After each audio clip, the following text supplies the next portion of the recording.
The Hype, where minds collide and ideas amplify. Brought to you live on CGTN from Beijing. I'm your host today, Zhao Chenchen. And you're more than welcome to join us real time on CGTN mobile app, our website, Facebook, Twitter, YouTube, Weibo, Yangshipin, WeChat, Douyin, and TikTok.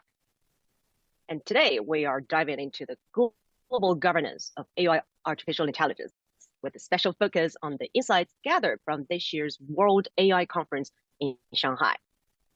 As we uncover the latest trend in AI, we are excited to share with you the innovative applications that are pushing the boundaries of technology and transforming industries in ways we've never seen before. But before we get into the deep dive with our virtual panel of experts, let's set the stage with a glimpse into the most captivating AI products that have everyone talking at the Shanghai WAIC. Our very own reporter Liu Jiaxin, has been on the ground, engaging with the brightest minds and the most exciting startups. And let's see what she has for us. When AI enters the physical world, it generates a great deal of excitement. This may just be the hottest exhibition anywhere held this year. On my right is the Tesla Cybertruck, and on my left is its latest humanoid robot, Optimus Generation 2. Next year, over 1,000 humanoid robots will help humans to complete production tasks in Tesla's factory. And Elon Musk has made a bold prediction that someday the number of humanoids will surpass that of humans, potentially reaching 10 billion to 20 billion. The robot looks vastly different from the vehicle, but it comes equipped with the same AI tech. Compared with the first edition, Optimus Gen 2's walking speed has increased by 30%. The 10 fingers are able to sense the weight and texture of different objects, so it can grasp fragile eggs or carry heavy boxes. Another mind-blowing robot is a combination of humanoid and exoskeleton, a wearable companion. It's able to first help people work together, and then it can work autonomously with the help of AI. This is a human-machine collaborative system in the era of embedded intelligence. Xu says this robot can carry 40 kilograms and could replace humans working in harsh environments. In the current industrial scene, unmanned products have been used in mining and the construction of roads, such as this driverless excavator. These products all have intelligent perception, autonomous decision-making, and other unmanned technologies. The vehicle is equipped with intelligent perception sensors, such as laser radar and a millimeter wave, and the equipment can intelligently perceive the working environment and tasks. These excavators need people to remotely control them. If you want to shorten the process from the human brain to machine, there's a more direct approach, using the brain-computer interface. It can capture data from our brain and non-invisibly get the data, and then we can use the data to analyze for different disease, such as depression, anxiety, or like a stroke, some other all kinds of different neuro-related disease for this. Beyond medical purposes, the BCI heads are also increasingly more capable. When I put on this hat, it not only reads my brain signals, but can also help me to control external devices remotely. Like these hands, there's clearly big potential ahead. Insiders say that in the future, AI will evolve from assisting decision-making, enhancing capabilities to create an entirely new ways of life, while embodied intelligence that we've seen all over is the way to achieving this goal. In the future, humanoids will not only understand physical world, but also operate within it flexibly. Ultimately, they're going to collaborate with humans seamlessly. Liu Jiaxin, CGTN, Shanghai. Well, thank you, Jiaxin. The buzz this year is all about AI's application, and particularly in humanoid robots. And honestly, I couldn't tell whether you are the real one or the robot at the end of your video, And it's clear that the synergy between human and AI is closer than we think, and the potential for collaboration is immense. Now, building on Jiaxin's exploration of AI applications in robotics, we now shift our focus on to other groundbreaking uses of AI. And let's give a warm welcome to our virtual panel as today we're joined by founders of two AI startups, each representing a unique applications of AI. One is pioneering in new material discovery, while the other is revolutionizing new drug development. So why don't you two both give a brief introduction of yourself and your company? How about we start from Yinan? Yeah, thank you, Chenchen. And hey there, my name is Yinan, and I'm the founder and CEO of Noah.AI. I have a background in both machine learning and biology. At Noah.AI, we develop advanced AI agents to automate repetitive tasks in the pharmaceutical industry, freeing up valuable time for professionals to focus more on important and creative tasks. Thank you for having me today. And thank you for joining our show. And next, let's go to Yuyang. Yeah, wonderful. And thanks for having me here. My name is Liu Yuyang. I'm the founder and CEO of DeepVerse. So DeepVerse is like a material informatics startup. So what we really do here is like we at the frontier of the innovation in the material industries. So we leverage artificial intelligence and also computer physics and high throughput experiments. So it's really like a multidisciplinary approach. So we enable company to accelerate the discovery and design of new materials, like in an unprecedented speed. Yeah, thank you, Chenchen. And welcome to you two both. So first question is, how has AI reshaped traditional practices within your industry? And how about Yuyang, you could begin. Sure.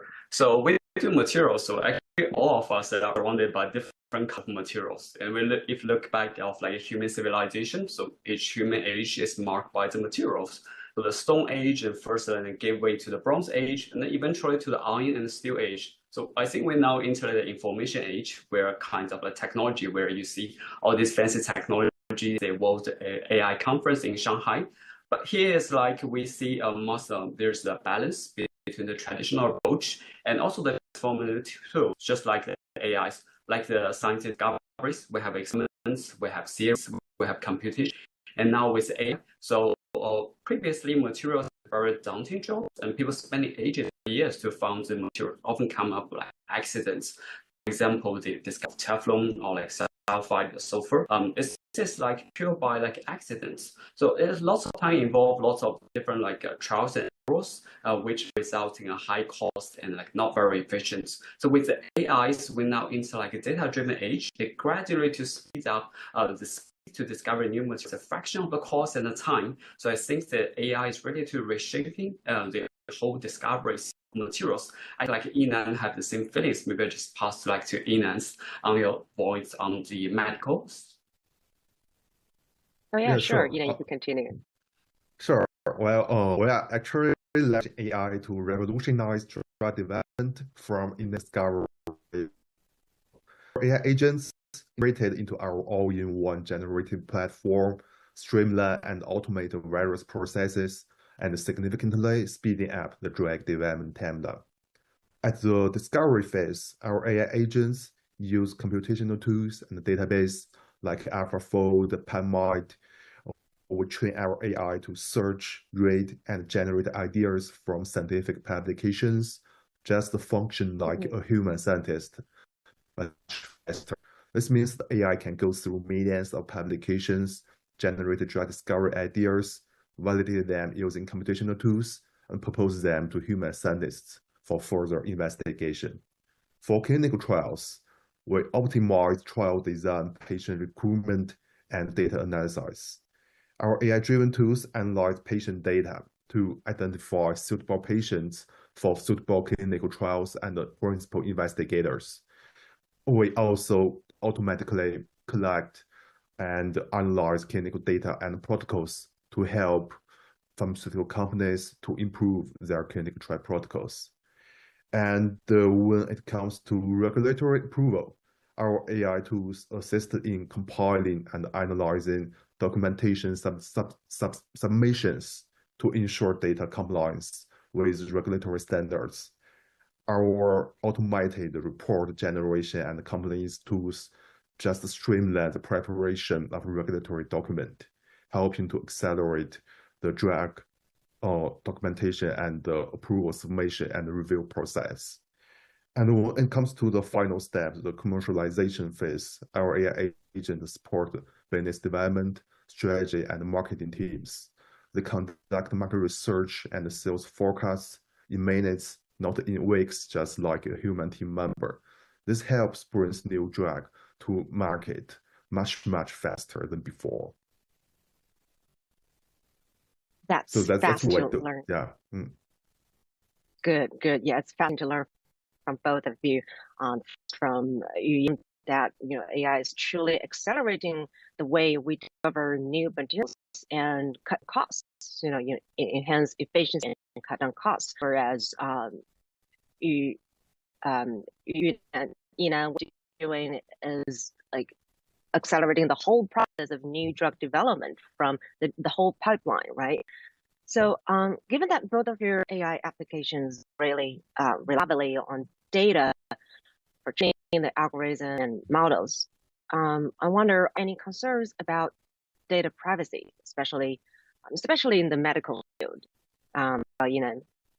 Yeah, sure. Yeah, you're right. It's a bunch of challenges when use patient data to train our model. And first of all, data privacy is very crucial for AI application in medical field. We are handling very sensitive medical information like patient electronic healthcare records. So we employ robust encryption protocols like AES and SSL to protect data both at rest and in transit. And additionally, we have very strict access controls in place, including multi-factor authentication and role-based access controls to ensure that only authorized personnel can access this sensitive information. We also offer deployment on users' private servers or clouds, adding an extra layer of security. And we also adhere strictly to global data protection laws and regulation terms such as HIPAA and local laws like China's Personal Information Protection Law. And we update our security protocols to make sure that we follow the industry best practices.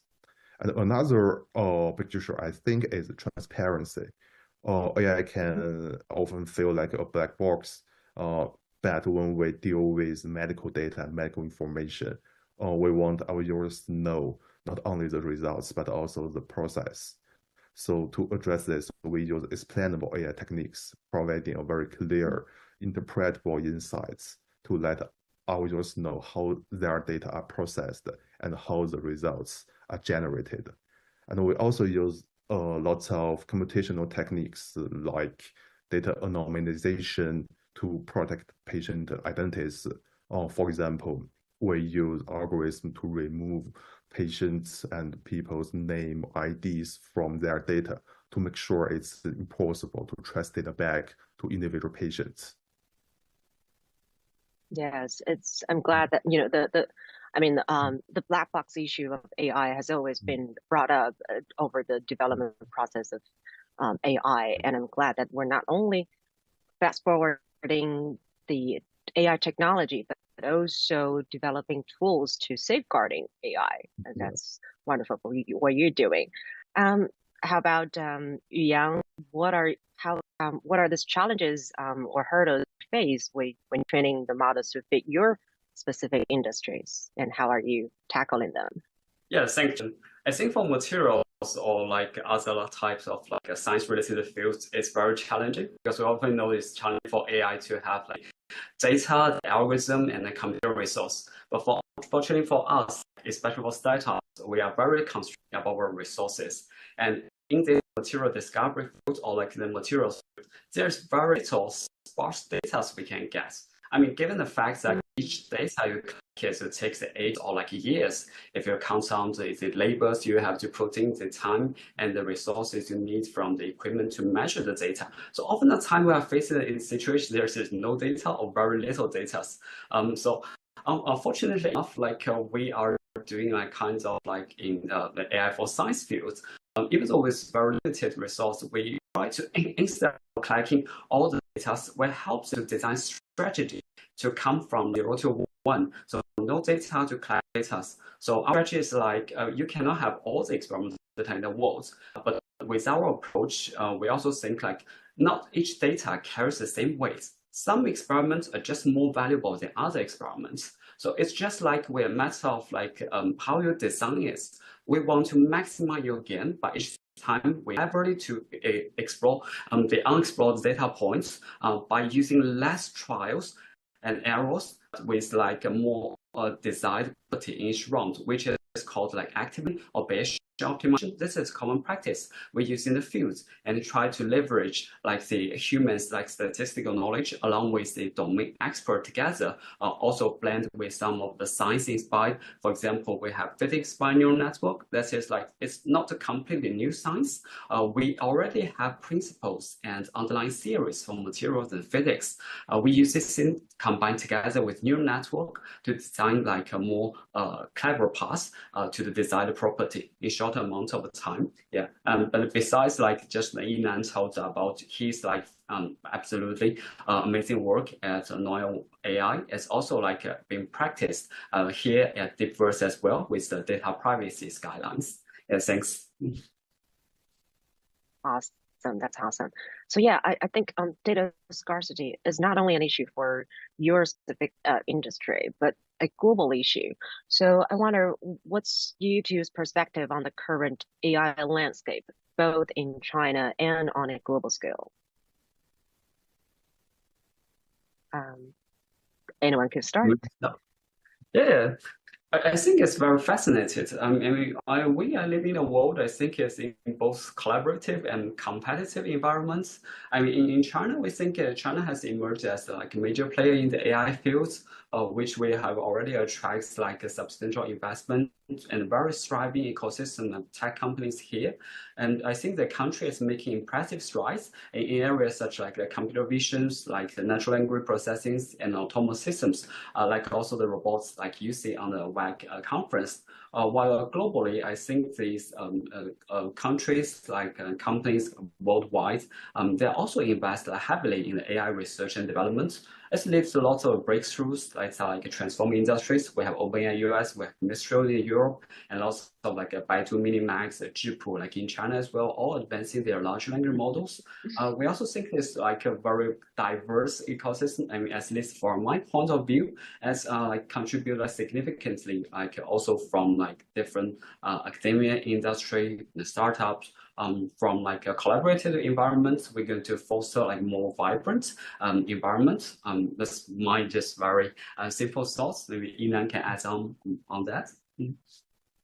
I echo Yang. I think China is, of course, a global leader for AI landscape, both in academic and industry. There are hundreds of companies developing AI techniques in China, from foundational models to applications. And we found that different companies apply AI across a very wide range of use cases. And on a global scale, AI is still in its very early stages. We talk about AI, about the very exciting advancement in this technology, but we are still exploring how the technology can solve real world problems.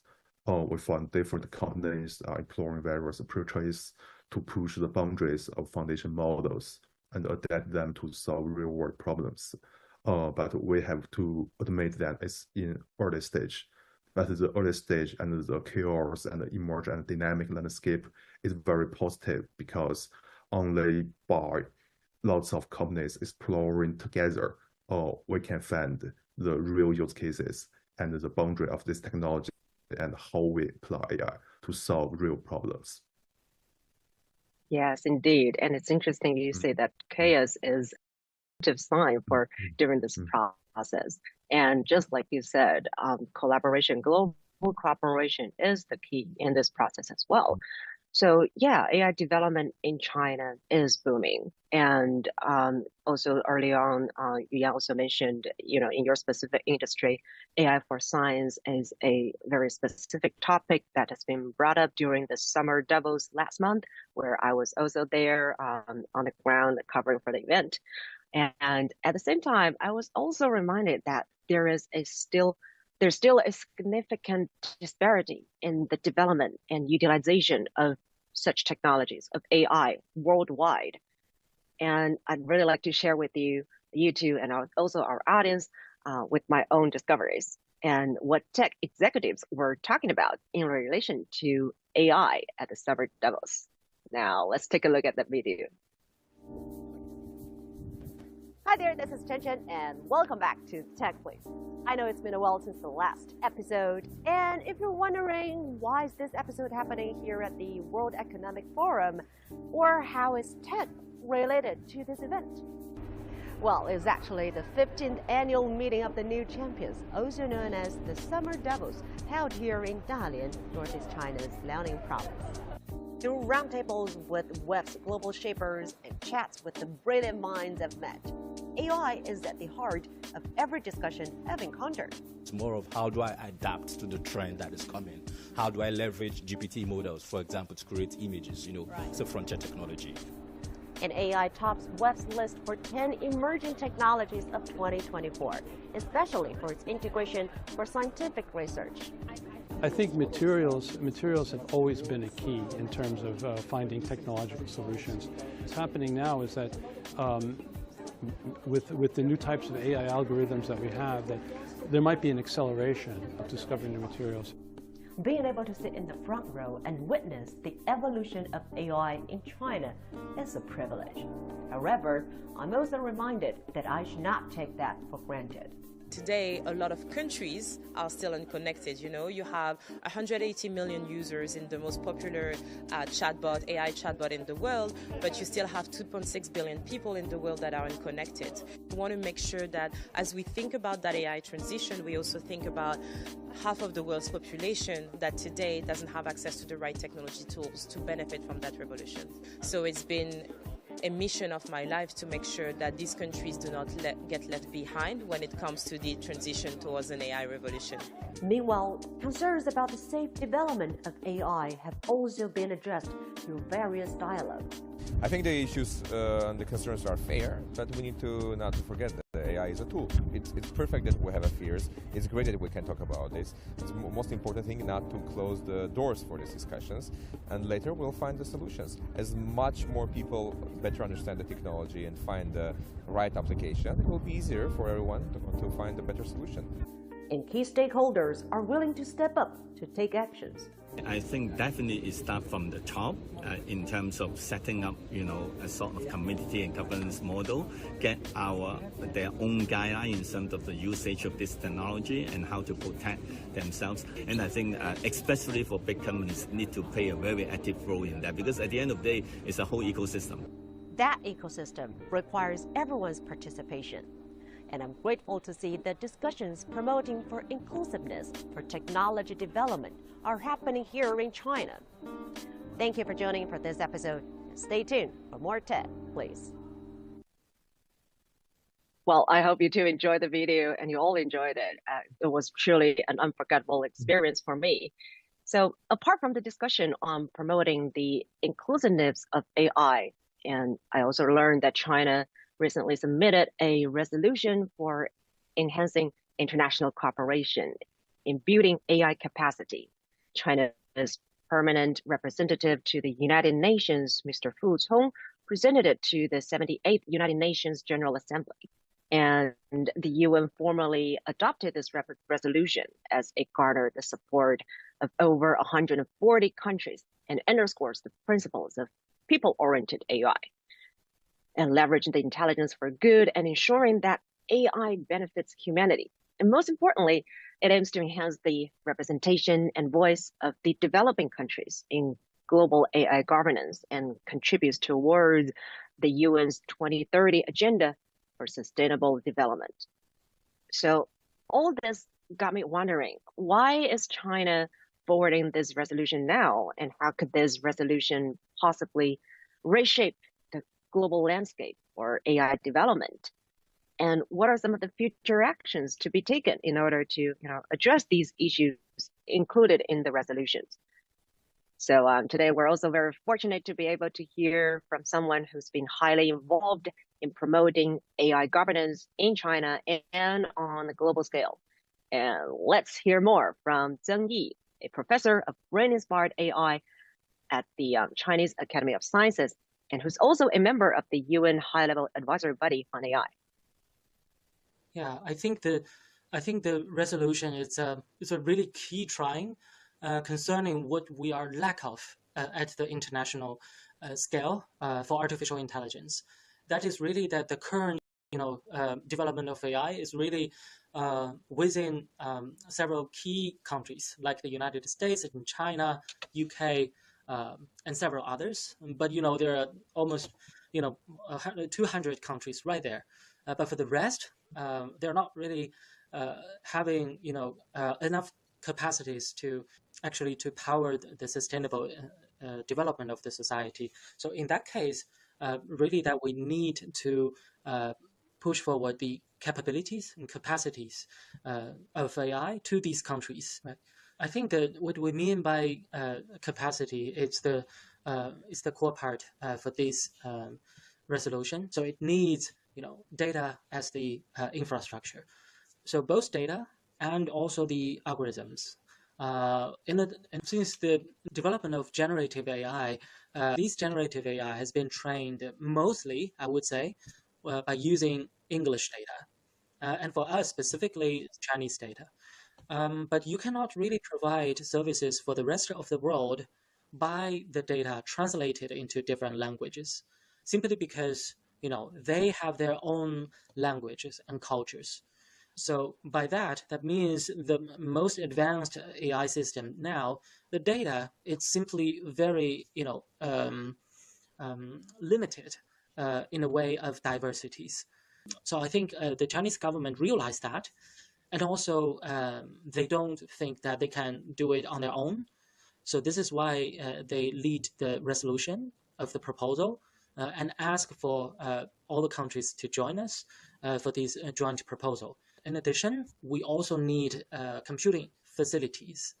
But not only that, I would have to say the capability on AI safety and governance is really also the core part for capacities. We still have quite a lot of people who cannot have basic and fundamental access to the internet. And I will have to say the current AI is a data-driven technology and system. So on the other side, the top priorities also include helping different countries to build data centers of their own, and also raising the awareness of the general public is also very important. That in many countries, people don't have the access for AI. They are not aware of the risks of AI. They don't have the right way to interact with the AIs. So these are all the problems that has to be faced by these low and middle income countries. Most importantly, I would have to say, international collaboration is the key. This is really a complex problem, and the UN system has to do investigations on this issue. And by the next General Assembly, the resolution suggests that the UN Secretary General provide a report on the current problems of having AI capacity building for low and middle income countries, and what should be done and what is the suggestions. So in that case, what you can see is that this resolution is very action oriented instead of only having a proposal, a consensus. Thank you, Professor Zeng, for your insights. And welcome back to The Hype, brought to you live on CGTN. And let's get back to our virtual panel discussion here with two guests from the founders of two AI startups in China. So I wonder, what are your thoughts on this China-led proposal? And how do you see your organization playing a role in promoting equitable access to AI technologies and benefits? Yuyang, how about we start from you? Yeah, sure. I think the benefits of AI should definitely not be confined to only the developed countries here, but ensuring the developing countries can have access and leverage AI technology, which is vital for achieving the global equality, and also with fostering innovations for broader scales. it often comes to me like what really means like AI. A stands for artificial intelligence, not like America or like Asia. So to me, like to understand what AI means is like I'm trained from like a physics background. So to me, I often think the first thing maybe for the AI is we try to what it actually does is like a compressing stage. It tries to learn the high-dimensional physical data from outer world and try to find some expressional rules from the low-dimensionals to make it simpler. And also, it's like need like bilateral means like two-ended like mappings to make sure like what it predicts can match with its inner structures to keep it consistent. And also, we want to make sure all these AIs we're talking about, we want it to be active. It's more adaptive. It's kind of coming from it own in itself. That's maybe the future of the AIs, if in my envision. So since we learn from like human beings, I mean, it's important like we also learn from how we are learning the world. And so what I want to say is like for the AI development, we want to make sure like it's a measurable universe and it had the rules to follow. And just like Newton's law, and it does not come with like great cost. And so it's also stressed like the informations that come through like from like two sides to really have like a diverse perspectives and to like the experience from different countries. Like the same has like a DeepVerse employee from North America, like a Southeast Asia, the Greater China area, and also from Europe. I think it's really like these kinds of interdisciplinary or diverse like culture bonds give us different ideas how we can leverage different like technology together to foresee the development of science. And by the way, like science is more mental in some ways. It's not limited by borders of specific regions. It's more like the pure facts. I think we're enjoying doing that. So at DeepVerse, equality is a huge role here. And it's just like we are, to take like people from like interdisciplinary and areas, we want to foster a very open and transparent environment. And so the insights ways to make collaborations, but also with a high emphasis on the ethical standards. So I think we want to drive the international partnerships from the globe in the. So just imagine you can combine different data or materials from across the globe, maybe somewhere in the area, somewhere in the tropical areas, to really apply to the general human being. That would be wonderful to solve some of sustainability and the renewable energy issues. So that's my point of view. Yeah, that's something unimaginable during the pre-AI, let's say, before we have the tools that's so powerful currently. Yeah, and just like you said, AI for science, science, there's still a lot we need to explore in the fundamental sciences, and that we want to have the right tool to make more discoveries and in a collective effort. So Yuyang, just very quickly, your company is based in China, but have research labs across the globe, where you have employees all over the world? Oh, we're actually a global company. We have our presence like in Singapore, in UK, and also in Shanghai. We collaborate with different institutes and research agencies across the world. So as we see, the science is like also from my I was like in Singapore, educated in Singapore, in UK, in the US. I came to Cambridge in the MIT. So it's really this kind of diverse networks. Being exposed to different continents, also meet different peoples, like it helped me like shape my viewpoints on the materials. And I think in different regions they have like fascinating ideas about say how we look into these material discovery things. And we are like we have our local presence in Shanghai, but we are serving the global companies in various different sectors as well. That's truly wonderful to have to witness, an AI startup rooted in China, but is actively promoting for inclusiveness in all aspects. And Yinan, just you can briefly overview the China's this resolution and what's your take on that, and also how are you addressing these inclusiveness issues? I think the recent proposal aligns perfectly with our mission, because as you know, we focus on leverage AI to accelerate the pharmaceutical industry. So we believe healthcare issues are global, and our technology should benefit companies and patients worldwide. Just like Yuyang, we actually started as a company from day one. we began in Australia and then expanded to Beijing thanks to the China's friendly policies to AI, dense talent pool and huge market in China. And we also have plan to expand to other regions like APAC, United States, Europe, and actually now I'm in Middle East Asia now. And what are you doing there, just real quick? For building some partnerships with the companies, not Middle East, Asia East. I'm in Dubai now, so we want to build some globalization strategic partnership with local companies to help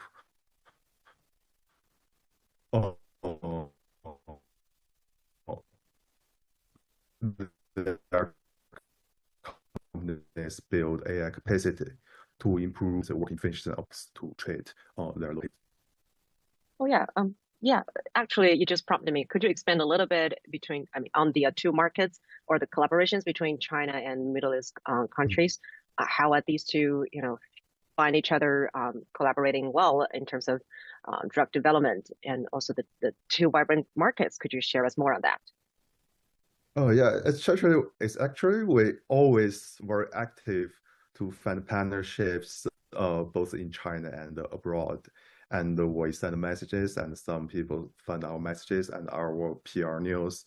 They come to us, and they want to learn more about our technology because we believe we are one of the few companies in the world which can provide a very comprehensive solution to pharmaceutical companies to help them to improve their operation efficiency from discovery to commercialization.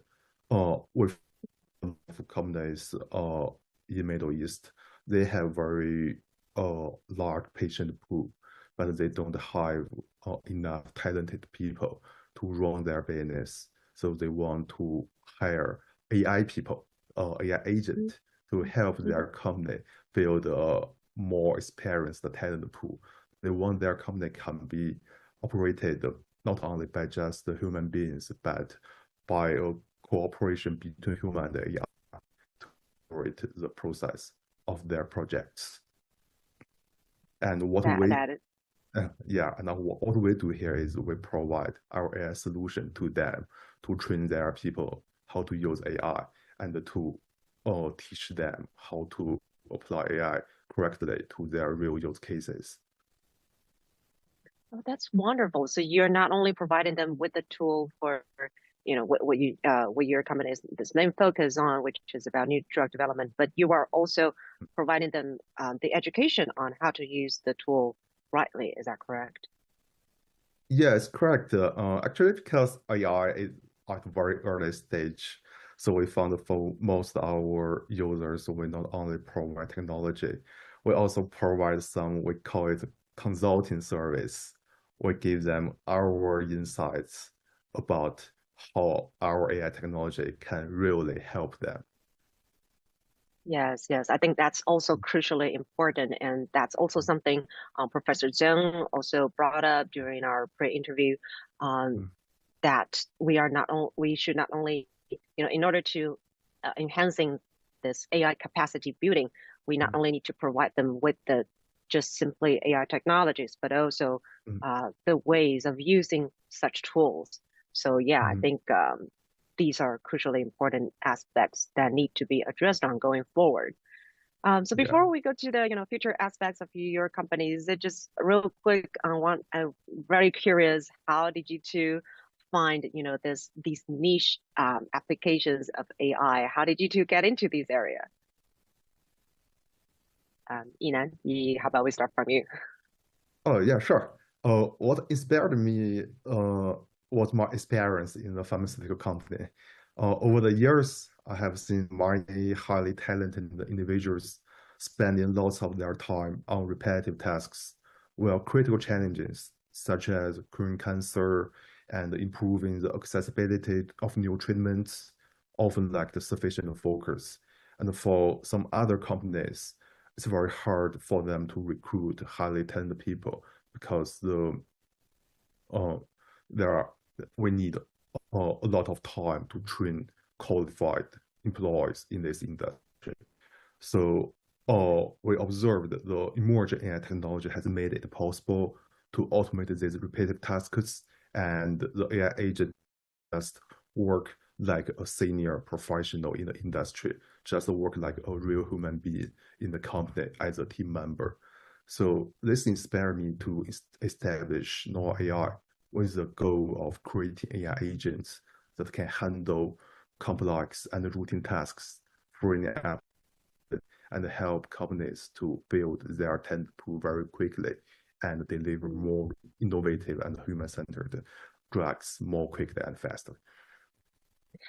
Yes, what you just mentioned actually brought to it another, hot topic that's being widely discussed these days, that people are worried of being replaced by AI, especially, at this year's WAIC, we are seeing so many humanoid robots, and just imagine if they are powered by AI in the future. What kind of world is that going to be? Are you worried about that? And what's your take on that?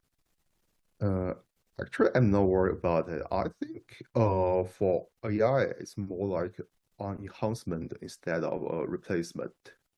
People use AI to improve their skill sets. AI can help them to do what they cannot do and accelerate what they can much faster way. So people can have more time to do more creative and we will say it more humanity jobs, and AI will do all other repetitive and non-interesting jobs. So I think it's an enhancement. It is fully human to more important tasks. Yeah. Yes, and also think that fundamentally we have to learn. So on human side, we need to learn how to unleash the power of AI, how to use AI properly, and also how to regulate these tools in the right way. Now, how about Yuyang? How did you get into your field of applications? And what's your take on this? I think for me, it's more coming from my academic background and also maybe like a deep city curiosity for the universe. And so I really want to leverage cutting edge technology to solve complex problems. So I was actually trained as theoretical kind of physics for my PhD, and material is often the medium to test all our hypotheses and theories. So that exposed me to the significant challenge in the material discovery and development. The traditional method, as I mentioned, is often very time-consuming and resource-intensive. I don't want to spend all the time waiting for others to make the materials for me. So instead, it implied me to find more efficient ways and innovative solutions to make the material. To just echo back why we choose China. So often the time we make materials, we ask for the vendors every time we show China. So it says, what keeps wanting, I definitely have to come here and to know how the materials really made and see what I can help here. So in addition to I just want to add in real quick that you are a perfect example of what Yinan just said, that you're using AI tools to the creative works, and this by creative meaning finding new materials and new combinations, and that will, in a sense, related for new technology development. Yeah, exactly. Yeah, and what were you saying earlier on? You could continue. Oh, yeah, it's pretty much. I mean, so the inspiration to launch the DeepVerse is really just these niche fields of material informatics. We want to, just to save all the time and resources to be more collaborative and more creative. To save all this just not from the repetitive work, which is perfectly for it to do, and they can do it 24/7. It's a human or it's robots. They can do the lab, perform all the experiments without rest, and humans can spend more time to be more creative or what called independent. So for me, from the discovery point of view, so we have the top-down approach. As you see, lots of the large language models, computer visions. You see all the different pictures, images, sentences. Then they try to come up with some general principles, and then lead to specific conclusions, which is the data method. And often there's also another way called inductive reasoning, is from bottom up. Just like Newton mechanics, they come up with specific observations, that leads to generation, which requires less amounts of the resources. And I think this two come like in an iteration. You from like deduction, you come to your theory, and you the induction, you get the research to prove it, and that's the perfect way to make it keep going forward for both the AI, for the benefits of the human beings. Yes. So speaking of going forward, now drop us golden lines here. How do you envision the future of AI with the context of global governance and cooperation? Yinan, can we start from you? We believe in the power of AI to address worldwide challenges. We're at the very early stage only by fostering international cooperation and we harness AI's potential to drive progress and improve lives globally.